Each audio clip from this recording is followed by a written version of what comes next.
Welcome students. आज हम करेंगे मोमेंट्स बुक का फर्स्ट चैप्टर, जिसकी समरी आप पढ़ चुके हो, द लॉस्ट चाइल्ड। इस सेशन में इसके क्वेश्चन आंसर करेंगे, तो अपना कॉपी पेन लेकर बैठ जाएं। सेशन को देखते देखते आपने क्वेश्चन आंसर को अपनी नोटबुक में लिख लेना है, समझना भी है, फिर पॉज करना है और फिर नोट करना है। तो चलो शुरू करते हैं। शुरू करने से पहले मैं ये उम्मीद कर रहा हूँ कि आपको समरी अच्छे से याद होगी। तो चलो देखते हैं फर्स्ट क्वेश्चन क्या कहता है। What are the things the child sees on his way to fair? वो क्या क्या चीज़ें हैं जो बच्चे ने देखी जब वो अपने घर से मेले में जा रहा था। Why does he lag behind? वो बार बार पीछे क्यों रह जाता था, क्या क्या देखता था वो।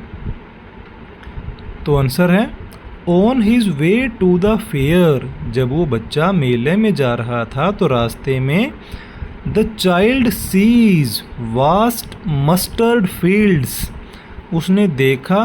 वास्ट का मीनिंग होता है बहुत बड़े क्षेत्र में। मस्टर्ड फील्ड्स सरसों के खेत हैं। टॉय स्टॉल्स खिलौनों की दुकानें लगी हुई हैं। Brightly coloured dragon flies butterflies and black बीज, और ये विभिन्न प्रकार की मक्खियाँ या तितलियाँ उसने देखी जो कि बड़ी ही चमकदार लग रही थी। He also sees little insects and worms along the footpath। जिस रास्ते पर वो चल रहा था, जिस पगडंडी पे से वो जा रहा था, वहाँ पर वो देखता है कि रास्ते के साइड में बहुत सारे छोटे छोटे कीड़े इंसेक्ट निकले हुए हैं। The child sees a dove bird in the grove. वो एक छोटे से डव बर्ड को देखता है अपने घोंसले में ही, बड़ा सुंदर लगता है उसको अपने आशियाने में देखना। The child often lags behind. ये सारी चीज़ें देखते देखते वो बच्चा पीछे रह जाता है। Because he watches the different happenings around him. क्योंकि वो सारी चीज़ें देखता हुआ चल रहा था जो उसके आसपास होती जा रही थी। He gets attracted to these things. और ये सारी चीज़ें बच्चे को अपनी ओर आकर्षित कर रही थी। अरे जब वो चलता चलता किसी चीज़ को देखता तो वहीं पर खड़ा हो जाता। उसके मम्मी पापा थोड़े आगे निकल जाते, वो फिर देखते कि उनका बच्चा पीछे छूट गया है, तो फिर उसे वो लेके जाते। तो जिन चीज़ों को वो देखता, उन्हें देखते देखते वो बार बार पीछे रह जाता था। सेकंड क्वेश्चन है, इन the fair the child wants many things. जब बच्चा मेले में पहुंच गया था तो उसे बहुत सारी चीज़ें चाहिए थी। What are they? वो क्या क्या चीज़ें थी जो उसे चाहिए थी। In the fair the child wants to buy a barfi from the sweetmeat seller. जो मिठाई बेचने वाला था, मिठाइयों की दुकान पे से उसे अपनी पसंदीदा बर्फ़ी चाहिए थी, क्योंकि पूरे चैप्टर में ये उसकी फेवरेट स्वीट थी। He wants a garland of flowers and balloons। उसने गुलमोहर के फूलों की माला देखी थी, उसे वो भी चाहिए थी। फिर उसने गुब्बारे का स्टॉल देखा तो उसे वहाँ से गुब्बारे चाहिए थे। He is attracted to the music of the flute and wants to listen to it। फिर उसने एक बांसुरी वाला देखा, उस बांसुरी की आवाज़ सुनकर तो उसे मज़ा ही आ गया और वो चाह रहा था कि थोड़ी देर रुके और उस म्यूज़िक को, उस फ्लूट बांसुरी म्यूज़िक को वो सुने। He wants to take a ride on the roundabout swing. और आखिर में वो उस बड़े झूले पर पहुंचा जिस पर वो झूलना चाहता था, और झूलने की परमिशन ही उसने अपने मम्मी पापा से मांगी थी, जिस पल में वो बिछड़ गया था अपने मम्मी पापा से। थर्ड क्वेश्चन आ जाता है, why does the lost child loose interest in the things that he had wanted earlier. जब वो बच्चा अपने मम्मी पापा से अलग हो जाता है यानी मेले में बिछड़ जाता है, तो पहले उसे जो चीज़ें चाहिए थी अब उन चीज़ों में उसका कोई इंटरेस्ट नहीं था। ऐसा क्यों था? अब उसे वो चीज़ें क्यों नहीं चाहिए थी जो उसे पहले वो मांग रहा था? तो देखते हैं इसका आंसर।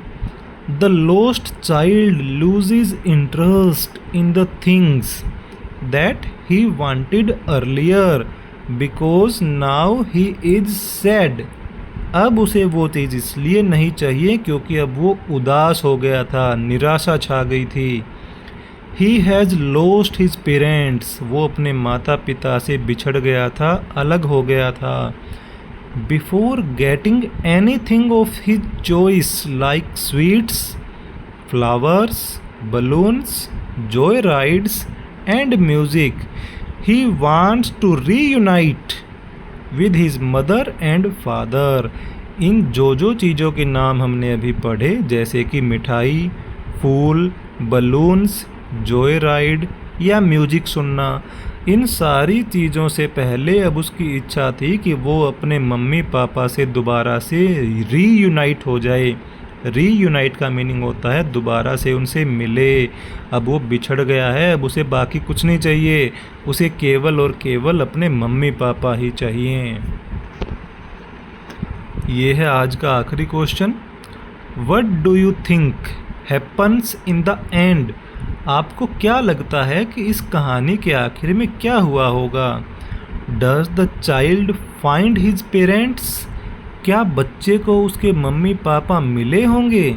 ये पर्सन लेखक ने हमारे लिए खुला छोड़ दिया है कि हम सोचें और अपने हिसाब से इसका आंसर लिखें। तो मैंने मेरे हिसाब से आंसर लिखा है the ending of the story is not given. इस चैप्टर में स्टोरी की अंतिम लाइनें नहीं दी गई हैं कि कैसे स्टोरी ख़त्म होती है। I think that in the end the boy finds his parents standing at the fair reception. जो मैंने सोचा है वो ये है कि बच्चे को अपने माँ बाप मिल गए होंगे, जो कहीं मेले में रिसेप्शन बना होगा जहाँ से अनाउंसमेंट वगैरह होती होंगी, तो वहाँ जाकर बच्चा अपने मम्मी पापा से दोबारा मिल गया होगा। दस the child finds his parents, इस प्रकार वो अपने मम्मी पापा के पास दोबारा पहुँच जाता है। And they reunite once again, और दोबारा से वो एक दूसरे से मिलकर खुश हो जाते हैं। तो ये मेरे अकॉर्डिंग आंसर है, आप इसको अपने अनुसार चेंज भी कर सकते हो। देखो इस चैप्टर में बड़ी इम्पोर्टेंट चीज़ें हैं हमारे लिए। हम सोचते हैं कि हमें दुकानों पर या बाज़ार में जो अच्छी अच्छी चीज़ें जो चमकदार होती हैं, दिखावटी होती हैं, हमें लगता है कि यही हमारे लिए सब कुछ है, लेकिन ऐसा नहीं है। हमारे संबंध जो हमारे परिवार में हैं, चाहे वो हमारे मम्मी पापा से हैं, चाहे वो हमारे भाई बहन से हैं या दादा दादी से हैं, वो हमारे लिए सबसे ज़्यादा ज़रूरी हैं। उन दिखावटी चीज़ों के बिना तो हमारा काम चल सकता है, लेकिन अगर हमारे संबंध ही अच्छे नहीं हैं, हमारा परिवार ही अच्छा नहीं है, तो फिर हमारा काम नहीं चल सकता। तो ये सीख हमें इस लेसन से मिलती है। तो ये थे इसके छोटे से क्वेश्चन आंसर। आई होप कि आपने लिख लिए होंगे, नहीं लिखे हैं तो जल्दी से वीडियो को रिवाइंड कर जाओ और लिखो। Thank you.